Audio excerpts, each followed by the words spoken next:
1969, la loi sur les langues officielles était votée afin de garantir la survie du français au Canada d'un océan à l'autre. Dans quel état se trouve notre langue 50 ans plus tard? Le français est-il en péril au Canada? C'est la question que pose aujourd'hui le grand chapitre à 3 passionnés de la langue. Mathématicien retraité, la vision qu'en a Charles Castonguay est dramatique. Le français dégringole, c'est la thèse qu'il défend dans ses nombreux livres aux éditions du Renouveau québécois. La vraie vitalité d'une langue se mesure en fonction du degré d'usage de la langue, pas le nombre de personnes qui l'apprennent. Aussi, pour répondre à cette question, Frédéric Bérard, chroniqueur et constitutionnaliste. Pour ce spécialiste des droits linguistiques, il ne faut pas tout avaler de ce que rapportent les prophètes de malheur. Le français au Canada n'a pas dit son dernier mot. Les droits des francophones hors Québec ont fait ça depuis 1982. 6 provinces sur 9 ont maintenant une loi sur les langues officielles. Est-ce que c'est parfait? Peut-être pas, mais c'est quand même un progrès. Prenez juste l'exemple de l'Alberta. Début 90, vous aviez une école francophone. Aujourd'hui, vous en avez 42. Qu'il y a un frein à la simulation, ça me semble assez évident. Ah, Allô? Salut. Salut, Lily! Enchanté.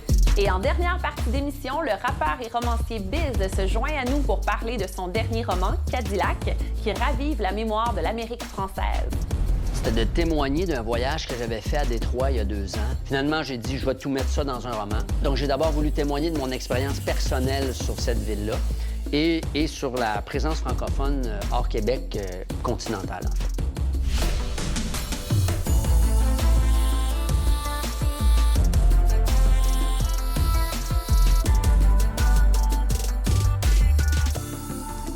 Ça, c'est notre salle à nous.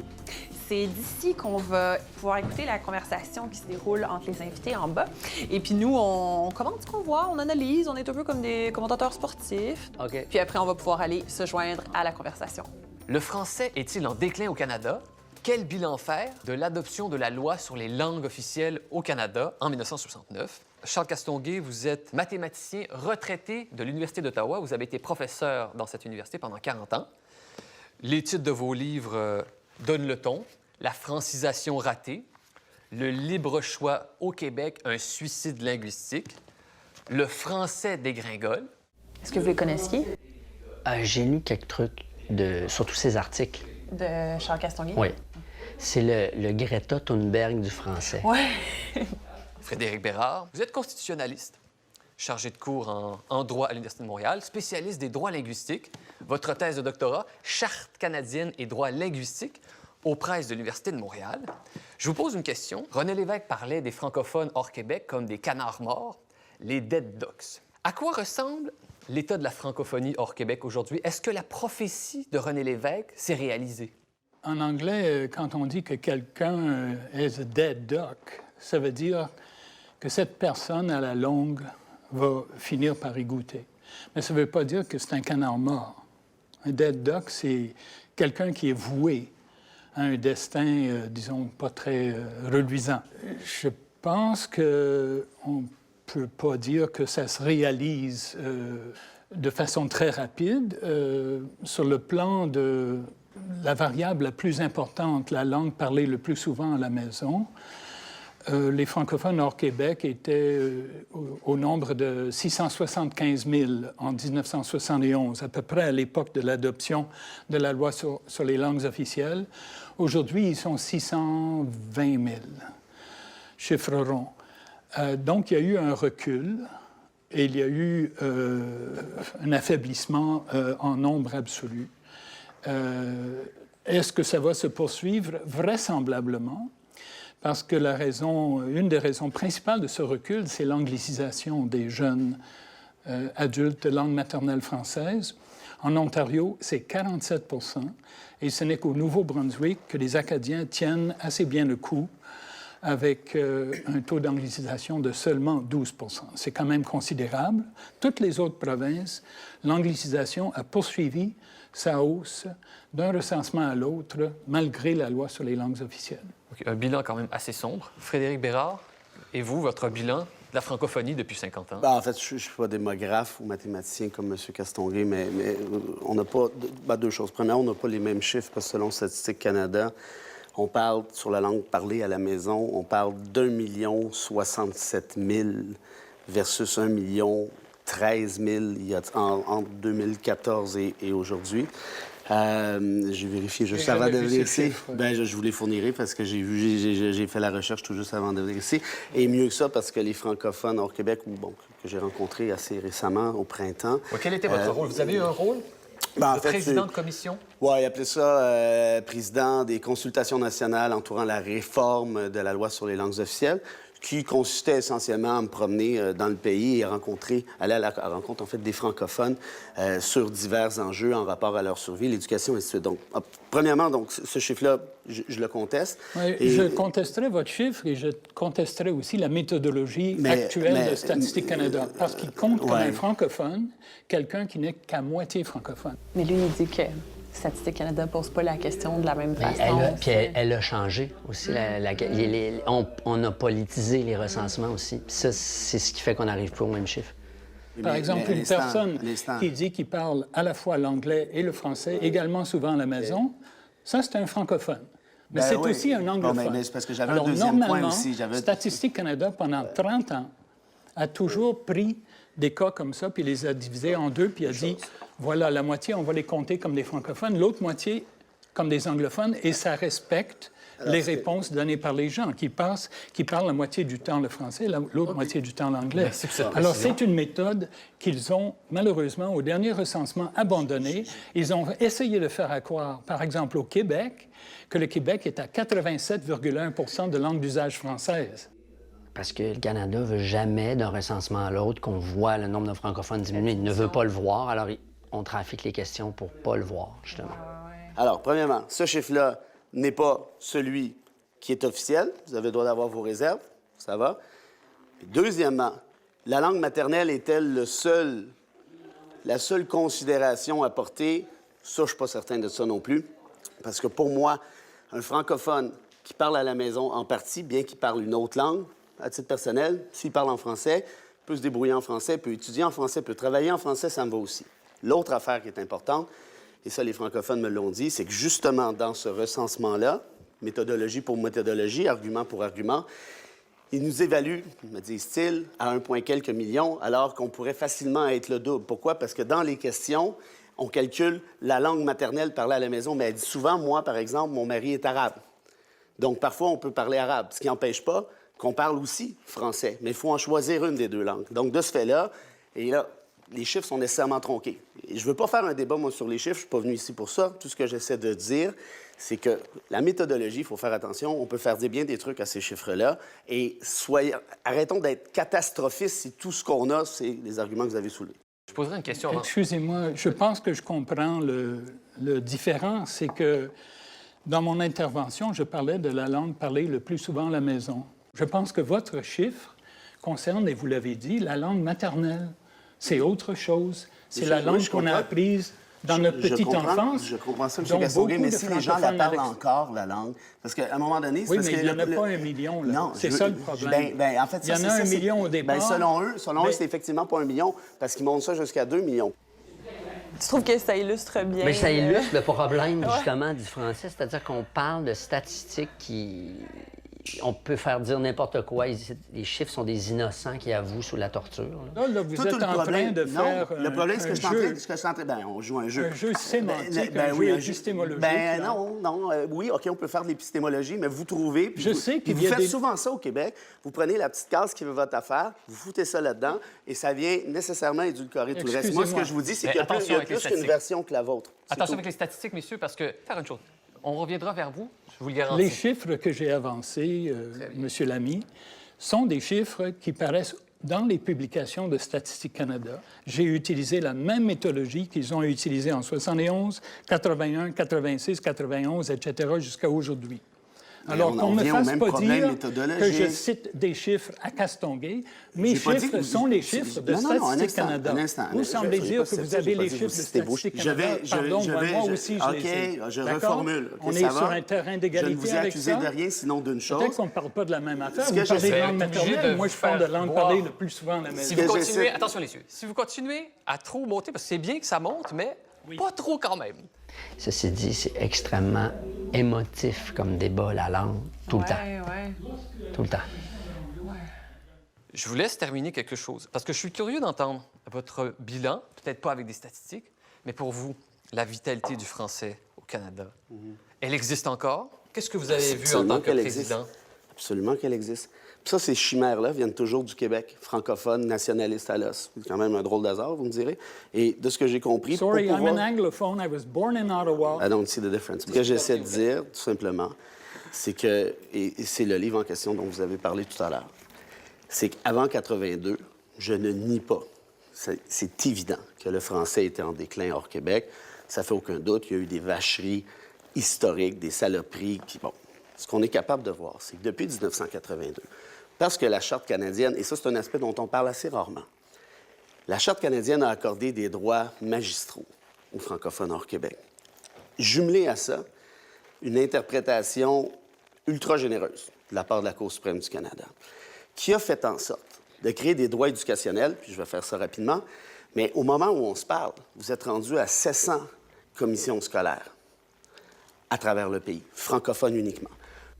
Mais ce qu'il dit est vrai, sauf que dans les écoles francophones en Ontario, les élèves francophones se parlent anglais entre eux et le français sert à parler avec grand-maman. Donc, oui, on en a des écoles. Oui, la loi a été gentille, mais ça prend il faut que les jeunes en particulier, aient intérêt à parler français.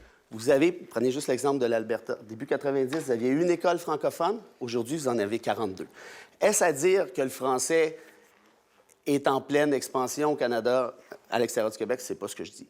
Est-ce à dire, par contre, qu'il y a un frein à l'assimilation? Ça me semble assez évident.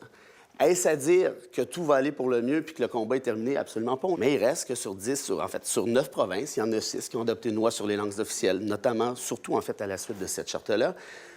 Et donc, la réalité catastrophiste qu'on nous décrit, notamment, par exemple, Denise Bombardier ou René Lévesque à l'époque, à mon avis, n'a tout simplement pas lieu d'être. Je n'ai vu aucune inflexion de la tendance à la hausse de l'anglicisation avant et après 1982. Ça s'est poursuivi au même rythme. Alors, je ne vois pas quel est le miracle de 1982. Vous savez qu'il y a 600 000 étudiants primaires, secondaires, qui étudient en français actuellement à l'extérieur du Québec. Vous savez ça? Si vous savez pas, je vous le dis. Français langue seconde? Non. Étudier en Immersion français. et français langue première. Combien sont On parle des de 600 anglophones? 000. Combien sont des anglophones? Là-dessus, sur le 600 000, j'ai 450 000 en tête.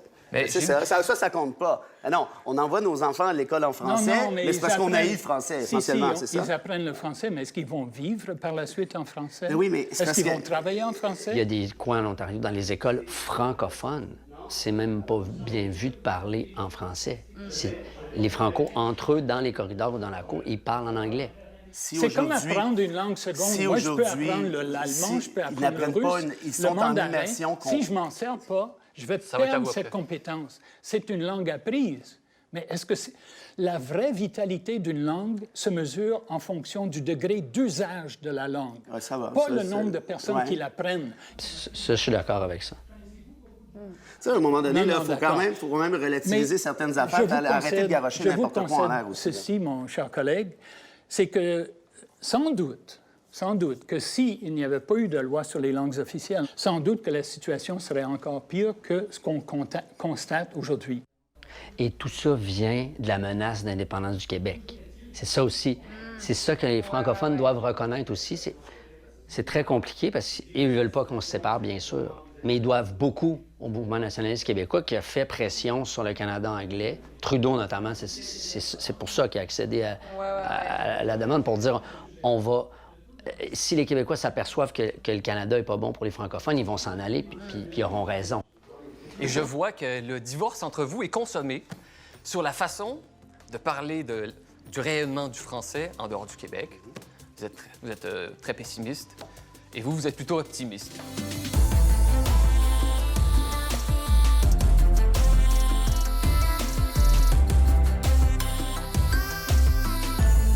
Lily Boisvert, bienvenue à bord de cette conversation. Vous avez préparé une intervention sur le français sur Internet. Je réfléchissais à la question des communautés francophones à l'extérieur du Canada et je me disais, bon, ça nous intéresse en bonne partie à cause de leur isolement géographique.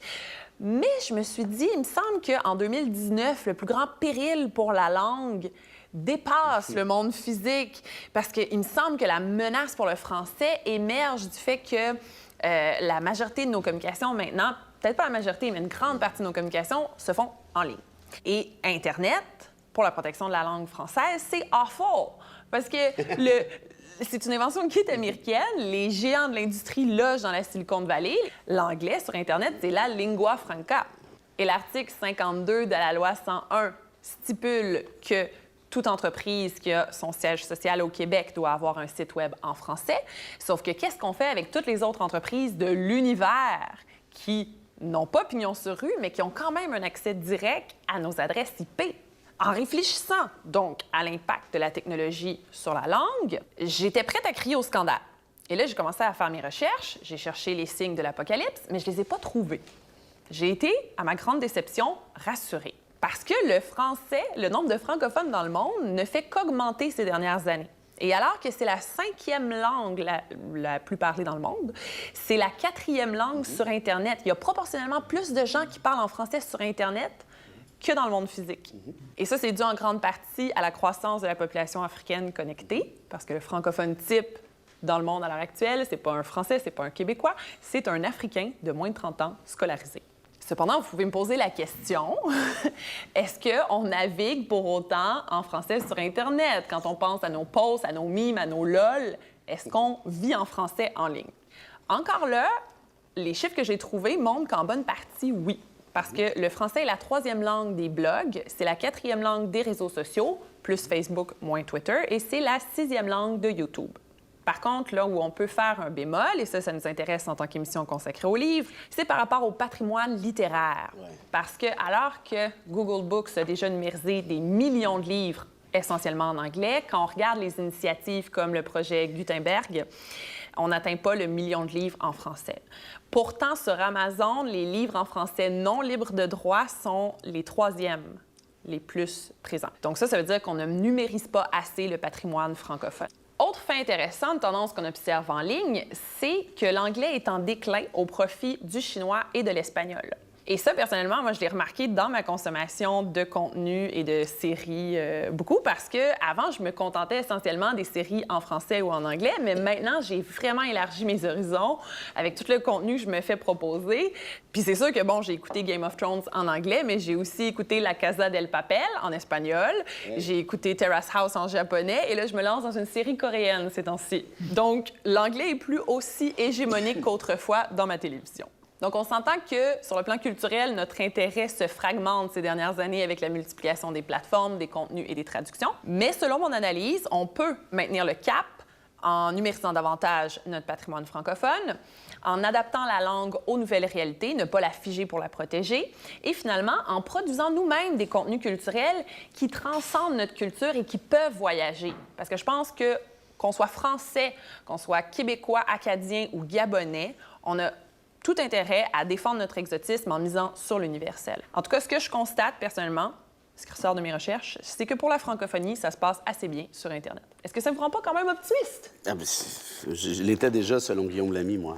Oui, c'est une question pour M. Castonguay, moi. Dans ce cas. Ben, mais du point de vue de l'état du français au Canada, en Amérique du Nord, entouré par un océan d'anglais, ce qui m'intéresse et ce qui intéresse les sociolinguistes, les historiens des langues, c'est le noyau dur, disons. Le français est une langue importante dans le monde, effectivement. Elle est parlée par des gens de différents pays, de nombreux différents pays. Mais ce serait où le noyau dur?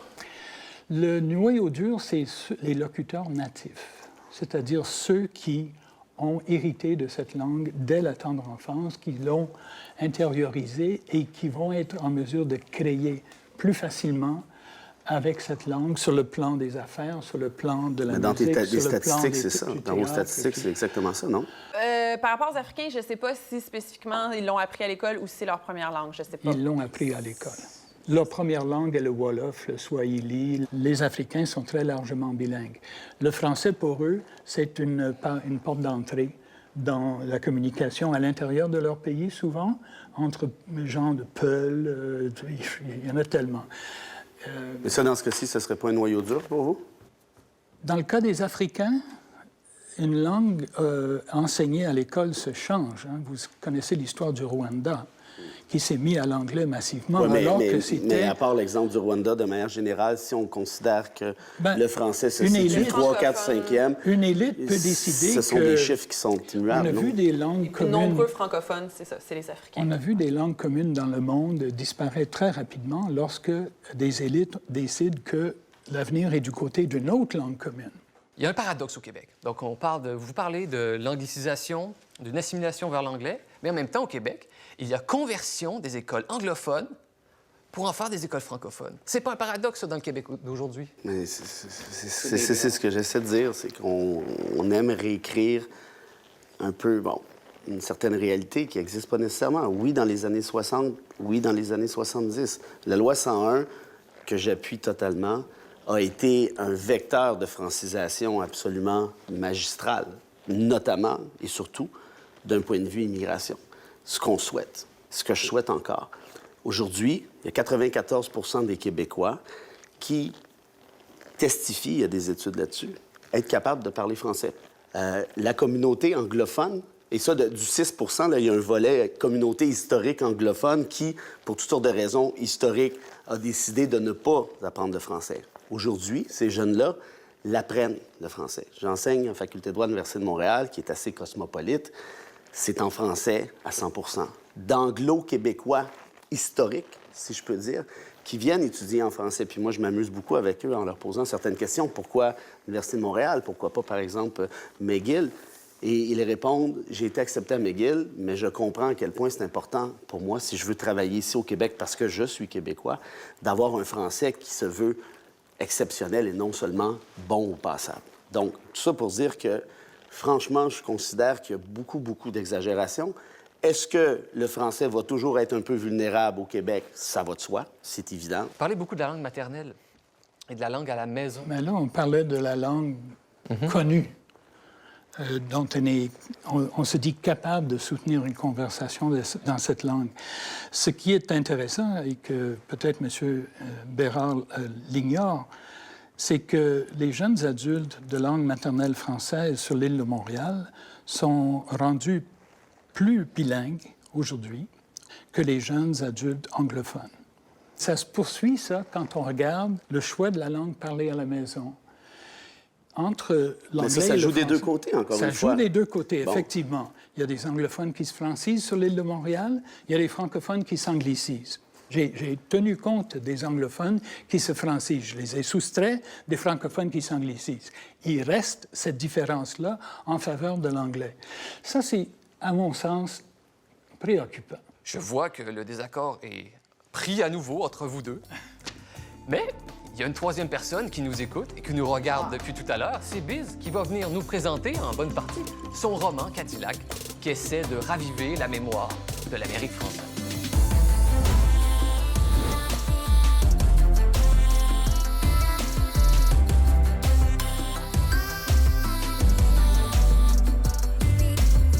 Biz, vous avez au moins 2 chapeaux. On vous connaît comme rappeur du groupe Loco Locas. Mais depuis une dizaine d'années, vous vous êtes jeté aussi dans le roman. J'ai un de vos premiers livres entre mes mains, Des rives, et La chaleur des mammifères, et le livre Cadillac. Ouais, c'est celui-là le plus récent, d'ailleurs. C'est celui-là le plus Oui. récent, d'accord. Cadillac, c'est l'histoire d'un homme qui est descendant du baron de Cadillac, qui a fondé Détroit. Est-ce que vous aviez une ambition à travers ce livre qui serait de raviver la mémoire perdue de l'Amérique française? En fait, ma première ambition, c'était de témoigner d'un voyage que j'avais fait à Détroit il y a 2 ans pour aller voir une partie de football à Ann Arbor, les Wolverines du Michigan. Et on est passé en arrivant puis en repartant vers Détroit. Et j'ai été frappé par 2 choses de cette ville-là. Premièrement, sa désolation physique. C'est l'équivalent d'un bombardement à la suite d'une guerre. Ça m'a vraiment frappé. La pauvreté peut vraiment bombarder, là, comme si tout le monde avait quitté en même temps des quartiers au complet. Il faut imaginer l'île de Laval, par exemple, placardée. Des quartiers au complet placardés, des édifices art déco en ruine complètement. Donc ça m'a marqué comme si, voilà, quel pouvait être l'aboutissement de la civilisation automobile ou capitaliste, une espèce de prémonition de Nostradamus, si c'est là qu'on s'en va. Et aussi avec, bien en vue au centre-ville, sur la place du Centre Renaissance, une plaque qui annonce en français le convoi de Cadillac, donc les 100 noms francophones qui sont venus fonder Détroit en 1701, en français d'un côté, en anglais de l'autre. Et tous les noms de rues et la mémoire francophone, Frontenac, Montcalm, Lafayette, Beaubien, qui donc attestent du fait que Détroit était finalement, après Québec en 1608, Trois-Rivières en 1634, Montréal en 1642, poursuivant l'avancée à l'intérieur du continent, Détroit en 1701, la 4e présence permanente francophone en Amérique. Et ça m'a impressionné, ça m'a marqué. Et au retour de ce voyage-là, je ne savais pas quoi faire en album photo. J'avais pris beaucoup de photos, un compte-rendu historique ou je ne sais trop. Finalement, j'ai dit, je vais tout mettre ça dans un roman, dont la couverture est une de mes photos. Et voilà, donc j'ai d'abord voulu témoigner de mon expérience personnelle sur cette ville-là et sur la présence francophone hors Québec continentale, en fait. Est-ce que j'ai raison d'interpréter peut-être une certaine nostalgie dans ce livre? De quelque chose qui aurait été perdu. Bien, on met beaucoup de soi dans un livre, donc peut-être que c'est vous qui êtes nostalgique. Dans mon cas, c'est évidemment que par exemple, le corsaire Pierre Lemoine d'Iberville, avant de mourir à la Havane en 1706, avait l'ambition de bombarder New York et Boston pour, disait-il, bouter les Anglais hors de l'Amérique. Et comme il n'a jamais perdu un seul combat, ni sur terre, ni sur mer, en 20 ans, il est permis de penser qu'il aurait pu réussir. Qu'auraient été les États-Unis sur une base francophone, on ne le saura jamais. On pourrait s'amuser avec un roman là-dessus. Moi, je suis bien sûr admiratif de la présence francophone en Nouvelle-France, de l'essaimage que les coureurs des bois ont fait dans tout ce continent-là. Je voulais témoigner de ça, donc de la gloire de notre peuple. Puis aussi de dire, bien, on a été quelque chose de très grand. On n'a pas le droit de s'apitoyer puis de se rapetisser aussi. Donc, il y a quelque chose visant à redonner l'espoir aussi. Puis à la fin du livre, je pose une question sans donner la réponse. Est-ce qu'on peut être francophone, de culture francophone, sans parler français? Parce que je suis allé moi-même dans les Grands Lacs cet hiver. J'ai rencontré des Américains, citoyens américains anglophones, qui s'appellent Girard et Pelletier, qui viennent de la Beauce ou de 2 générations, ou de Trois-Rivières, qui ne parlent plus français, mais qui se disent French Canadian, qui ont la même recette de tourtière que moi, qui, après 2-3 bières, chantent chevalier de la table ronde, qui ont un espèce de cortex reptilien branché sur le français, très, très lointain, et avec qui je me sens instantanément de la famille, vraiment. Donc, la culture, on le sait. Est-ce qu'un Haïtien peut être haïtien à Montréal sans parler créole? Bien sûr. Donc, est-ce qu'on peut être de culture francophone ou même canadienne, française, sans avoir de citoyenneté canadienne et parler français? Bien, mon expérience empirique me démontre que oui, en fait. Puis c'est de ça, j'ai voulu parler de ça dans le livre, à partir d'un personnage très simple qui n'a aucune conscience historique, qui est un joueur de hockey blessé, qui sort avec une Huron-Wendat de Québec, qui a été participante à Occupation Double puis duchesse de Carnaval. Donc, les 2 personnages n'ont absolument aucune conscience historique. Et ça se joue dans le nom qu'ils veulent donner à leur enfant. Ils vont avoir un enfant métis, forcément. Et là, ils veulent l'appeler Dylan, Allison, Dave, Kevin. Et à la fin du livre, à la suite des pérégrinations, il aimerait l'appeler Antoine Sioui Lamotte. Donc, Antoine pour le descendant, l'illustre descendant fondateur de Détroit, puis Sioui parce que ça va être un métis aussi. Est-ce qu'il y a une certaine tristesse d'une époque où les francophones se sentaient appartenir à une même identité? Oui, quand même, parce que la conscience de l'Amérique, elle a d'abord, du moins d'un point de vue européen, là, je ne parle pas des Premières Nations, mais elle a d'abord eu lieu en français. Et à ce moment-là, quand on en parlait tout à l'heure, quand Louis Riel a été pendu en 1885, il y a eu 10 000 personnes au Champ de Mars à Montréal qui ont protesté contre ça. Donc, à cette époque-là, on avait une espèce de fraternité continentale qu'on voit peut-être un peu plus réapparaître. Quand on a vu à l'automne dernier avec les coupes de Doug Ford, ça a rué dans les brancards. Au Québec, on a invité 5 Franco-Ontariens, à Tout le monde en parle, ils ont été unanimement acclamés. C'était la première fois que ça se faisait. C'était la première fois, et d'ailleurs, moi, j'ai été le premier à applaudir. Il faut, tu le disais tout à l'heure, financer l'université, pas juste dire bravo, il faut la financer, il faut envoyer des ressources, il faut faire des échanges. L'Université du Québec à Toronto. Pourquoi pas? À Moncton, à Saskatoon, partout. Absolument. Et à Saint-Paul, Minnesota aussi. Moi, j'ai rencontré des jeunes au Minnesota qui réapprennent le français avec des noms francophones. Bon, ils vont-tu parler français, comme vous le disiez, couramment? Ça, c'est une autre chose, mais moi, je pense qu'on a tout avantage à cultiver. Et moi, quand je vais aux États-Unis, très, très, très fréquemment, à partir du moment où j'ouvre la bouche, je deviens une minorité audible. Et on me demande, ah, tu es espagnol? Tu parles... Non, non, non, moi, je parle français. Ah, you're French. Non, non, non, moi, je suis américain. Je suis ici depuis plus longtemps que toi. Je connais ce continent-là depuis plus longtemps que toi. Moi, je suis partout chez moi en Amérique. Vous avez abordé des solutions de politique publique, l'Université du Québec à Toronto. Il y a d'autres propositions qui sont sur la table. Charles Castonguay a écrit un livre, Le libre choix au cégep, un suicide linguistique. Entre vous trois, là, est-ce que ce serait une idée adéquate d'étendre la loi 101 au cégep? Ça serait souhaitable, dans le sens où on ne parlera jamais trop bien français. Là. Même les francophones qui font 20 ans de scolarité ne sont pas capables d'accorder des participes passés. Puis il reste toujours l'université si on veut aller se spécialiser dans un métier.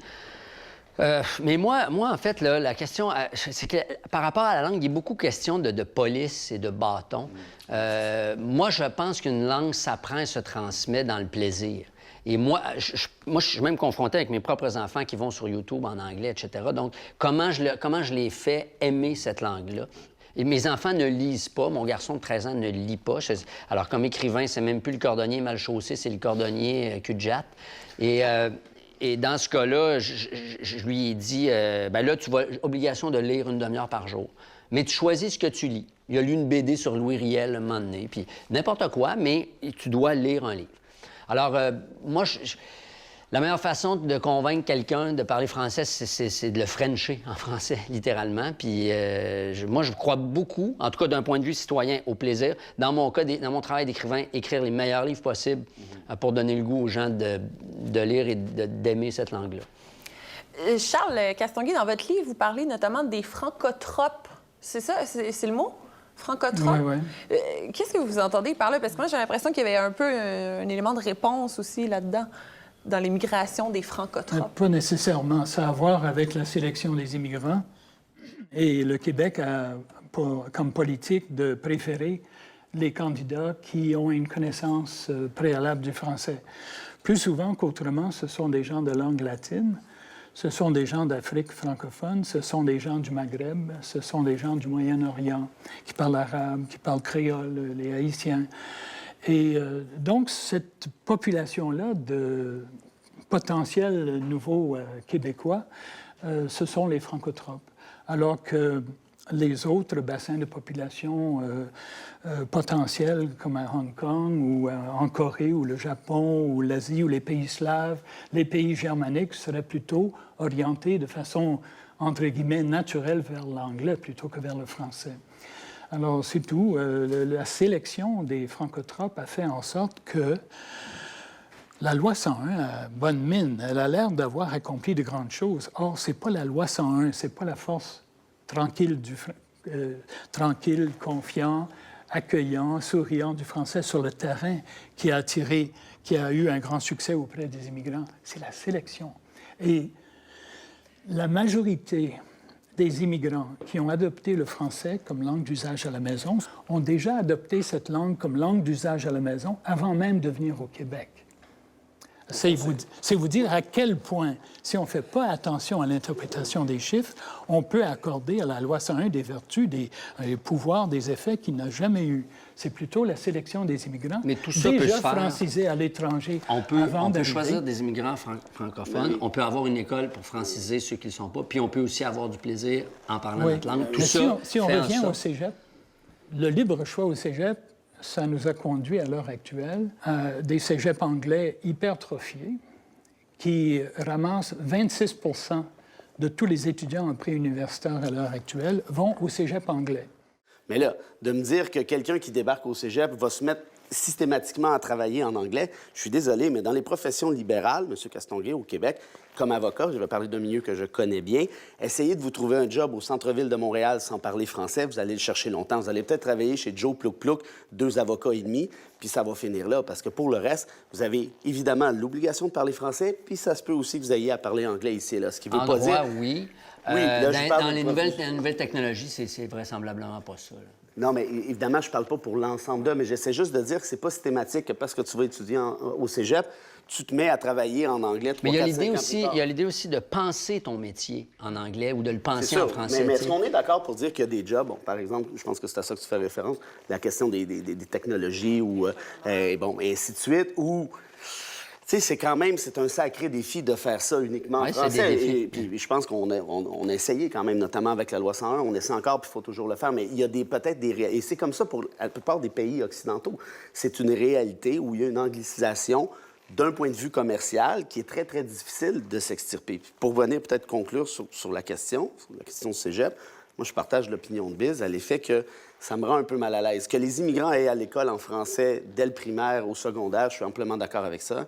Mais après, 11 ans de scolarité, franchement, je pense qu'on peut peut-être, leur donner ce droit-là, ce qui est déjà le cas. Et ça revient surtout à ce que tu disais de manière très, très précise. Si je veux qu'une fleur pousse plus vite, là, même si je tire dessus, ça ne donne rien. Elle va me rester dans les mains. Donc, comment on cultive cette espèce d'amour de la langue? Comment on intéresse ces jeunes-là à la langue française? Tant qu'à moi, c'est le théâtre, c'est la musique, c'est la lecture. Et est-ce qu'on investit suffisamment dans notre culture québécoise, qui est très majoritairement francophone? Mais pas juste ça. Je pense pas. La nouvelle politique culturelle fédérale a été bradée à Netflix. Il n'y a même pas de garantie de production de films en français au Ça, Québec. c'est épouvantable. Alors qu'on aurait les moyens, effectivement, Mais au-delà de la responsabilité fédérale là-dessus, ce que je t'accorde, est-ce qu'on met suffisamment de fric dans la culture au Québec? Je sors d'un festival international de théâtre à Mont-Laurier, c'est mon patelin, je peux le préciser. C'est le plus grand festival en Amérique. Savez-vous, je me suis occupé un peu du festival en question cette année, on a reçu une poignée de change de la part du gouvernement québécois. Je pense qu'on a reçu quelque chose comme 5-7 000 $. Il y a 25 troupes, 15 pays, 5 continents, une semaine, alors qu'on sait que chaque dollar investi dans la culture en rapporte 7. Et on a cogné à toutes les portes possibles, puis on s'est fait virer de bord par à peu près tous les fonctionnaires qui existent. Tout ça pour dire quoi? Que moi, je veux bien dire c'est la faute de X, c'est la faute d'Y, mais peut-être qu'à quelque part, c'est un peu notre faute et que les solutions sont assez simples, ultimement. Charles Castonguay, vous êtes dans le camp des pessimistes. Qu'est-ce Non. qu'il faudrait faire? Je suis dans le camp des réalistes. Vous êtes dans le camp des réalistes. Qu'est-ce qu'il faudrait faire? Ouais. J'ai déjà dit qu'il fallait que le fédéral réforme sa façon de voir les choses, qu'il reconnaisse qu'il y avait deux nations, deux peuples C'est fondateurs, bien. comme c'était le cas dans le mandat de la commission Laurando-Dunton. La commission Laurando-Dunton a été mise sur pied durant les années 60 pour essayer de réfléchir à l'avenir du Canada et surtout à la cohabitation des deux langues pour répondre à un malaise qui existait, surtout avec l'essor du nationalisme québécois à partir des années 1960. En résumé, c'est ça. Pearson a donné le mandat de voir comment le Canada pourrait se développer sur la base d'un partenariat d'égal à égal entre les deux peuples fondateurs. Ça ne s'est pas fait. Pierre Elliott Trudeau a fait le maximum pour mettre à mort le nationalisme canadien-français. Il y en a ici qui trouvent que ça a été une mauvaise idée parce que ça a brisé la solidarité entre les francophones de l'extérieur du Québec et ceux du Québec. Solidarité naturelle. À ceux qui se félicitent de voir les Franco-ontariens applaudis par les Franco-québécois récemment, que pensez-vous de la nouvelle entente entre la Fédération des francophones des Acadiens et des francophones de l'Ontario avec le Québec Community Groups Network pour se venir en aide et s'épauler? C'est un autre effet pervers de la loi sur les langues officielles, c'est de diviser les francophones entre eux. Trudeau a bien réussi. Trudeau Et on ne peut pas bien mettre sur le réussi. même pied la minorité anglophone puis les minorités Absolument francophones. pas. Mais je résume ce que j'ai lu de vos livres. Muscler la francisation, mieux sélectionner les immigrants, loi 101 au cégep, puis réforme des lois linguistiques. Frédéric Bérard, vous êtes dans le camp des optimistes, Jose Sebot. Ou des jovialistes. Qu'est-ce qu'on devrait faire Ben, pour ouais, moi, favoriser le français au Canada et au Ben, Québec? je ne suis pas sans dessin. Là, hein. Je suis conscient que c'est difficile comme réalité. Là. Je veux dire, ça va, on a compris ce bout-là. Mais je regarde les progrès qui ont été faits depuis 25-30 ans. Ils existent. Je trouve qu'on n'en parle pas suffisamment.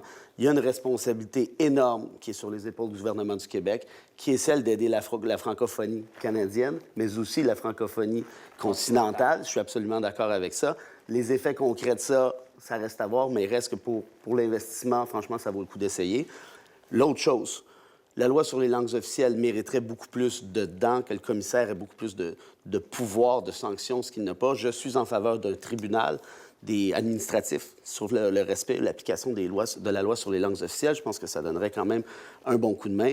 Pour le reste, où je suis pas d'accord avec M. Castonguay, mais ça, on l'a compris, je suis d'avis que la Charte canadienne, contrairement à ce qu'on pense, surtout au Québec, parce que, bon, casser du sucre sur Trudeau, c'est le classique, puis ça va, je veux dire, moi, ça me dérange pas, mais reste que, factuellement parlant, les droits des francophones hors Québec ont fait ça depuis 1982. 6 provinces sur 9 ont maintenant une loi sur les langues officielles. Est-ce que c'est parfait? Peut-être pas, mais c'est quand même un progrès. Et il y a une tonne d'écoles et de commissions scolaires qui ont été construites, ce qui me laisse croire qu'ultimement, si ces jeunes franco hors Québec-là peuvent aller à l'école en français, bien, ultimement, par définition, on fait des petits avec ça.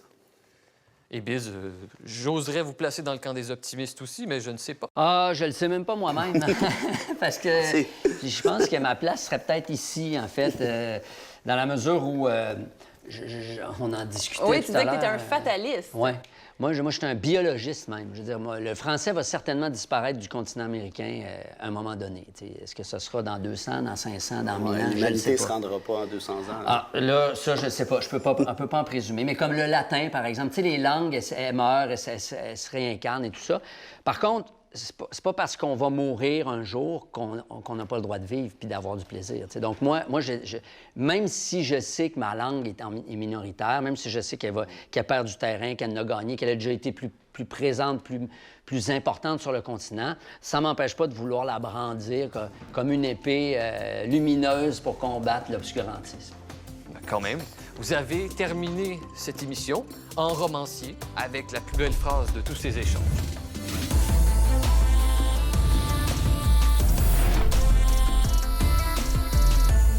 On a eu envie de vous faire un petit quiz sur des noms de famille et des expressions en anglais, mais qui viennent du français, parce que ça aussi, souvent, on l'oublie, mais le français a eu une grande influence sur la langue anglaise à une autre époque.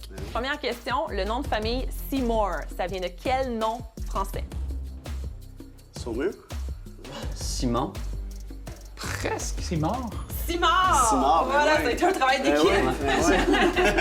Il y a beaucoup de... Par approximation. Il y a beaucoup de Franco-Américains qui s'appelaient Seymour, mais qui ont converti leur nom Seymour. pour Seymour. Le nom Bishop. L'évêque? Évêque. Bien sûr. C'est là! Greenwood. Robert. J'en ai un Mais il y en a autre. quand même d'autres. J'en ai un Ah, t'en autre. as d'autres, Guillaume. Spooner. Spooner. Spooner. Oula. Spoon, hein? Cuillérier. Ouais, Ah, ben, L'écuyer. Félicitations. L'écuyer. Cuillérier. Éplé, s'il vous plaît. Oh non, C'est pour ça qu'il s'appelle Spooner. Fairfield. Beauchamp. Ouais. Et voilà. Ah, ben, vous êtes très bon quand même. Moi, j'ai des expressions aussi. Flirt. Ça, c'est un facile. Fleur? Ouais, le mot flirt. Comptez fleurs. Comment ça s'appelle? Ouais, compter pour Compter fleurette. C'est ça, ça vient Fleurette, de compter fleur, fleurette à flirter, quelqu'un, ouais. compter fleurette, voilà. Denim et blue jeans. Ça, c'était... Helen? Denim, le... Denim, OK. et, Denain, c'est pas une ville ou un... Ouais. C'est ça? Ouais, c'est de Nîmes. De Nîmes, voilà. Et blue jeans, c'est un peu le même principe. C'est le bleu de Gênes, Gênes. c'est ça. Bon. Ouais, la couleur venait de Gênes, le tissu venait de Nîmes. Manager, ça vient de quel mot français? Gérard. Non? Ménagère. Ménagère. Ménagère, Ah ouais, la pas mal. personne qui s'occupe de la gestion gère. des affaires courantes. Ben, je termine avec le plus difficile, qui est peut-être passé dans l'oubli, mais étant donné que Biz veut raviver la mémoire de l'Amérique française, au Québec, on avait, il y a un siècle, l'habitude de se souhaiter la bonne pinouillère. Joyeuse pinouillère. Pilouillère. Ouais.